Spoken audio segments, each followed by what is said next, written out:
समाज संगठन के समस्त पदाधिकारी कार्यकर्तागण, भारतीय शक्ति चेतना पार्टी के समस्त पदाधिकारी कार्यकर्तागण, गुरु भाई गुरु बहने, बच्चे एवं आए हुए नए माँ के भक्तों को सादर जय माता की, जय गुरुवर की। बहुत ही आनंद के क्षण होते हैं जब हजारों की संख्या में हमारे भाई बहन एक साथ बैठ करके माँ की आराधना साथ में मिल करके करते हैं। आराधना साधना तो हम सभी अपने घर में नित्य प्रतिदिन करते हैं, मगर जब हम सामूहिक रूप से साधना करते हैं तो माँ के चरणों में हमारा सिर्फ एक निवेदन होता है कि माँ हमारे इस कार्यक्रम में जो भी भाई बहन आ जाए, जो भी दुखी सुखी चाहे कैसा भी आ जाए, गरीब हो अमीर हो, जाति भेद छुआछूत किसी भी जाति किसी भी धर्म किसी भी संप्रदाय का हो, अगर वो यहाँ आपके दर्शन करने के लिए आ जाए तो हे माँ हे गुरुवर, उसे यहाँ से खाली हाथ मत भेजना।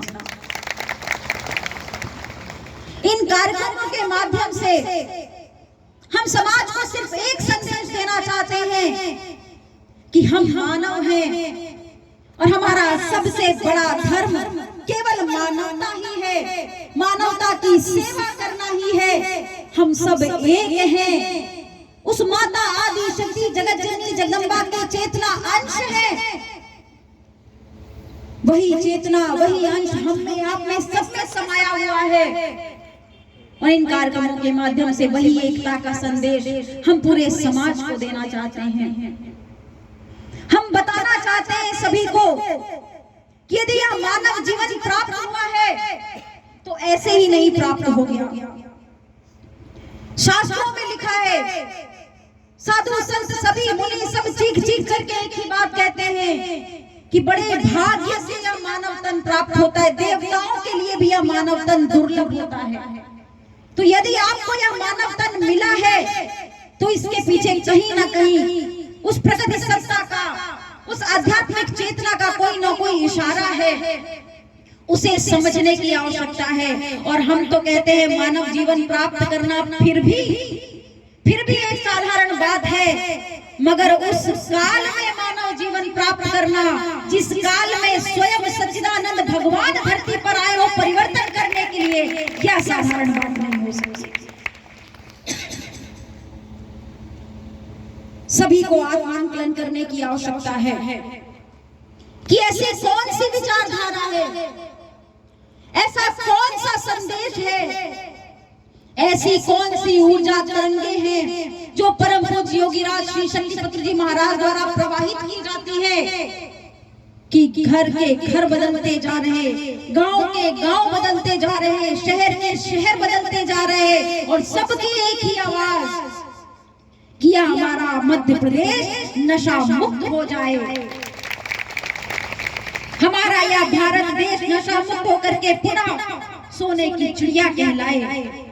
यह संदेश समाज के लिए परम पूज्य योगीराज श्री शक्तिपुत्र जी महाराज अपने आप को तपा रहे हैं। उस सिद्धाश्रम धाम में रह करके कभी बाहर नहीं जाते, साल में कभी एक आधे बार, वो भी संगठनात्मक या आध्यात्मिक किसी आवश्यक कार्य की वजह से आश्रम से बाहर जाते हैं।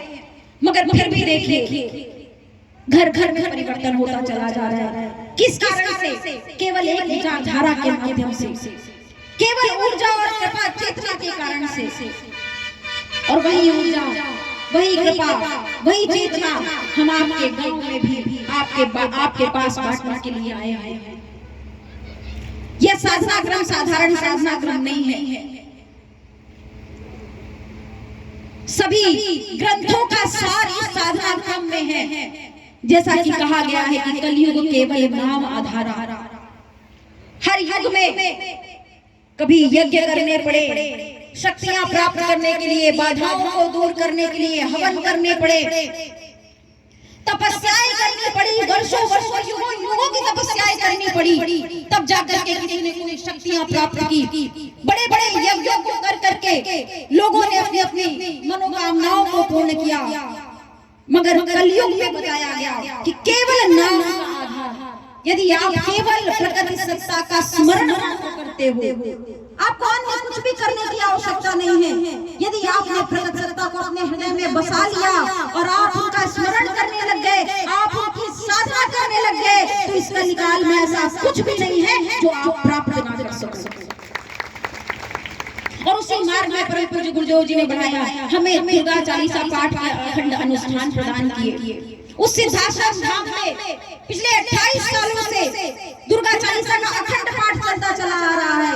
और वही अनुष्ठान कभी 24 घंटे के माध्यम से, कभी 5 घंटे के माध्यम से, कभी 1 घंटे की दिव्य आरती के माध्यम से घरों घरों में कराने का संदेश आदेश गुरुवर ने दिया कि व्यक्ति अपने जीवनचर्या से समय निकाल करके, भौतिकतावाद में उलझे हुए अपने जीवन से थोड़ा सा समय निकाल करके साधना करने के लिए बैठे, माँ के उच्चारण के बीच बैठे, माँ की आराधना कृपा तरंगों के बीच बैठे, जिससे कि उसके ऊपर पड़े हुए आवरण हट सके।